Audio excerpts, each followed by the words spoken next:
And she would have really big thanks. Yeah, it's all for you, don't mention it. Just keep them coming. And the girl goes home with him right away, no problem, you know, like that Easy For You commercial. Nah, there's no girl, not really. But this guy and his horse, they have a really long way to go. Oh great, Hotel California again. Like we need to hear that again. And she goes home with him. Does this street look like it's on the small side to you, or am I getting bigger? You can come home and find out if you want, darling. I know, just joking. Just keep them coming. Okay, I'll knock it off. So anyway, they have a long way to go to get from the snowy woods to where they're going, even without stopping to pick up the naked, freezing girl. Yeah, you're right, it is a good song. Sarcastic, you know, I mean satirical. What a lovely place, what a lovely place, you know. No, I'm not shitting you, this is a true story. And they can't stop till they get there, huh? I think because they're on a religious quest, that's why. You know, like that, what was her name? Kind of like that peace program broad. You know, that old broad who wore the bib and walked across country. It was supposed to make people think about peace or something like that. I know, it never made any sense to me either. You would have just told her to get a new fashion consultant, huh? Funny. Anyway, the peace program didn't have a horse. She just did the whole deal on foot. So in that way, I guess she was cool with that guy. Although she didn't have to walk through snow, so, you know, who knows. Welcome to the Hotel California. I've always liked this song, you know. Only, you know, the horse kind of has a mind of its own. You've known those kind of horses, right? I once knew a guy who got thrown by a horse like that and broke his collarbone. Of course, of course. So they have a long way to go to get to the Hotel California, but I think they end up making it. He's like a knight or something. Yeah, a knight. What? What's the point? Shit if I know. It's a poem, you know. It's about the snow being all nice and white, something like that. And the guy and his horse, they make it. You know, it's not easy riding a horse at night over deep, dark snow and all in the dark. They didn't have snow tires for horses, at least not in the old days. So they really had to hurry. Whose shorts are these? I think I know. His room is in the village, though. He will not see me snooping here to watch him put on a good show. A rather tense and frisky Joe, he likes to dance with a large pole between the park and liquor store, although some folk would call him queer. A little horse sometimes draws near to ask if they would like a beer before galloping into the lake, never realizing her mistake.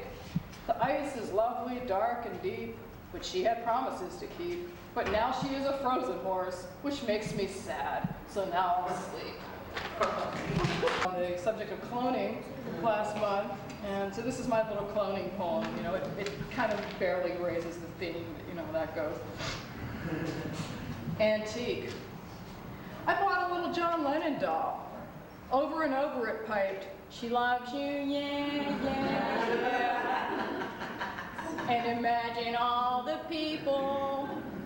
Then I would pull a little chain that dropped its pants for the vinyl Two Virgins playset.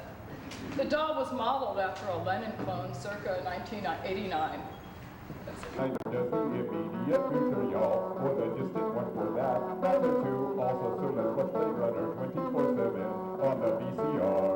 Oh yeah, that will really change it, ha ha ha, for better or for worse, and it might be worse when the humans and the hybrid potatoes are our future. But I doubt it, see the other verse, because I have a well-developed imagination, and I take myself way too seriously, way too seriously, way too seriously, way too seriously.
this job when I was young. I got it from my father. He got this job when he was young. He got it from the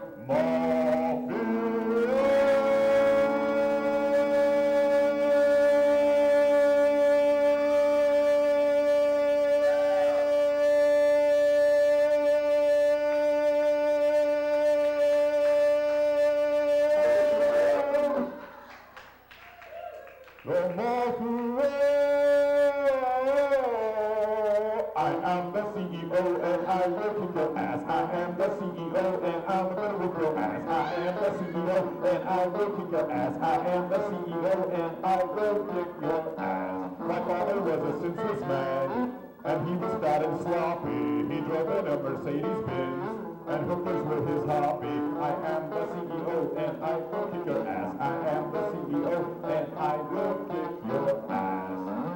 Said I am the CEO and I'm gonna whip your ass. Said I am the CEO and I'm gonna whip your ass. I got this job when I was young. I got it from my father. He got this job when he was young. He got it from the mafia. The motherfucker got it from the mafia. The motherfucker got it from the mafia. Motherfucker got it from the mafia. Motherfucker got it from the mafia. Said I am the CEO, and I'm gonna whip your ass. Said I am the CEO, and I'm gonna whip your ass. I mean, I am the CEO, and I'm gonna whip your ass. Said I am the CEO, and I'm gonna whip your ass. My father was a senseless man, and he was fat and sloppy. He drove in a Mercedes Benz and the hookers was hobby. Said he drove in a Mercedes Benz and the hookers was hobby. He drove in a Mercedes Benz and the hookers was hobby. He drove in a Mercedes Benz and the hookers was hobby. He drove in a Mercedes Benz and the hookers was hobby. Said I am the CEO and I'm gonna whip your ass. Said I am the CEO and I'm gonna whip your ass.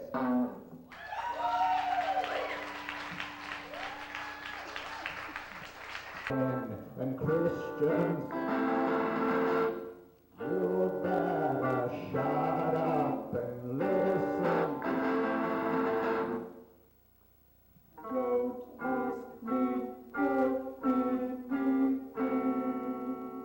Don't ask me for anything.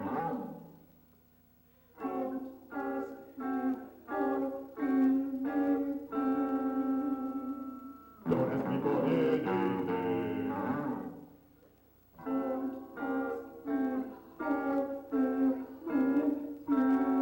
Don't ask me for anything.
whole wheat. It's ground beef. No, it's whole wheat and ground beef. It's Aunt Edna's Bit-O Beef ground beef bread. For a burger on the run, try Aunt Edna's Bit-O Beef ground beef bread. It's whole wheat. It's real meat. It's whole wheat and real meat. It's Aunt Edna's Bit-O Beef ground beef bread. Try Aunt Edna's Bit-O Beef ground beef bread. You can taste a whole cow in every bite.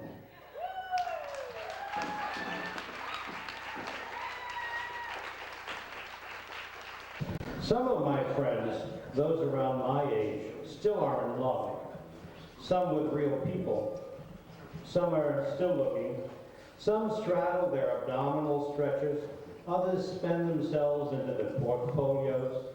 Their stocks appreciate, and they appreciate them back. I don't know what to do. Don't know if I should do anything about it. People ask me about sex. I say, I've done it. Well, I've never done it with a child or an animal. And I guess I'm too old to change now. And I don't see a lot of love around me, just relationships, legislated and reasonable. I hear a lot about the need for family love from single people and the winners outside divorce courts, and much about loving Virgin Jesus. He's okay if you like long-distance affairs. Maybe I could make a beginning in the mirror, but it's hard to love any man today. Oppressive, opportunistic, smug dogs, all of us. And as for women, well, it's the middle of the Ice Age. Poor sisters, free, sweet Jesus, free at last, and wondering at their own hard-won unhappiness. Why, I ask, are even those perfect lesbian couples breaking up? Still, I'm hoping, even if my heart is best advertised as a fixer-upper, I could begin a love poem with smoking reefers on the celluloid moon. No? Well, I'm open to suggestions.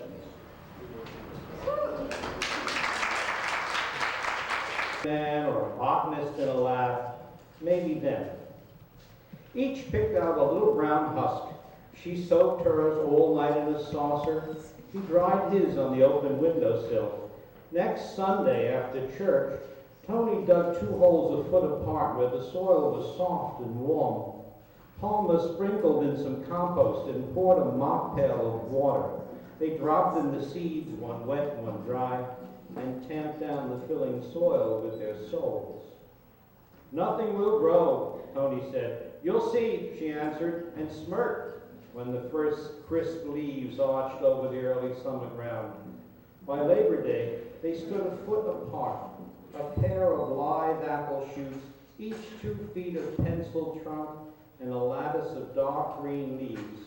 He said, the caterpillars will get them in the spring if the frost doesn't finish them. Aunt Palma wound the trees in burlap and a tar paper skin. I'll spray them with Lysol, she promised, in March. If you do, you'll kill the buds, he said. If the trees are going to die anyway, why worry? You see, she liked getting the last word in. 2 years later, while June was burnishing the small top leaves a giddy 6 feet above the loosened earth, the first hard apples like green walnuts showed. They'll fall, or the worms will get them, Tony said. I've got a bug barn. That'll do it, she said back. On the morning they saw the aborted apples rotting on the burnt July lawn, he said, I'm sorry, honey. I think the baby's crying, she said, and went quickly into the house. The trees widened their moist, ringed history, their sides abutted, fretting their weak skins, the branches cross-patched in each other's arms, the leaves and the new apples hung in one another's nursery. The supple boles looped and braided, raw cambiums pressed. They're too close. They'll kill each other. You didn't listen when I said, dig the holes more apart, she snapped. Don't get upset. They'll do fine. You worry about everything. He knew what was really bothering her. The new baby was teething. His crying kept them both up. At night, Palmer hardly slept, even with his arms around her. They grew together, soft layer to soft layer pressed. Over the years, a clay-colored bark stretched around the tender rubbed flesh. One March, he thinned the branches. Stepping back, he could not see where the trunks had ever been distinct. "There goes the apple tree. You should have asked me," she said. "Less apples, but bigger and tastier, you'll see." After that came the long harvest years, redskin applesauce and brandy pie filling, and still a generous windfall for the sparrows. Tony built shelves in the basement for the jars. "Not strong enough," she warned. One winter evening they heard a crash. "Don't feel bad," she said, and stroked his arm. "There's still plenty left, and next year's crop will be tremendous." "Why's that?" he scowled. "Because my father always said a cold winter means a good crop." "I really miss Joe," he said. "He was like my own father. You know, he taught me how to build shelves." She laughed, made coffee, and heated apple pie. Even after the kids were married and it was just them two again, she never stopped cooking the apples and storing them for over the winter.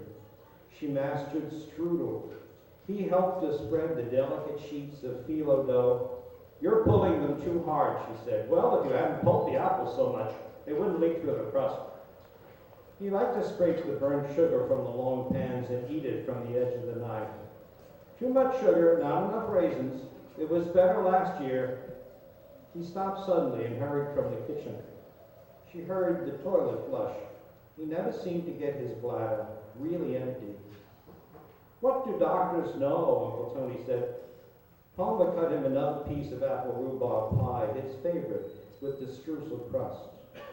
"Listen to him or you'll have to listen to me, and while you're out, don't forget to spray for the apple tree.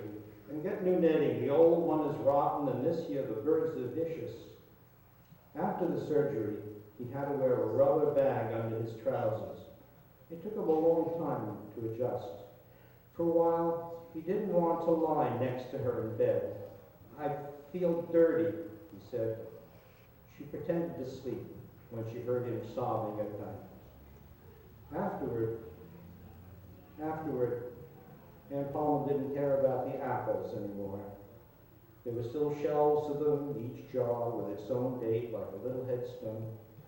Green moss and rust got on some of the caps. When the man from the city gave her a check, a generous one really, for the land and the silent house, she was happy in a way, relieved.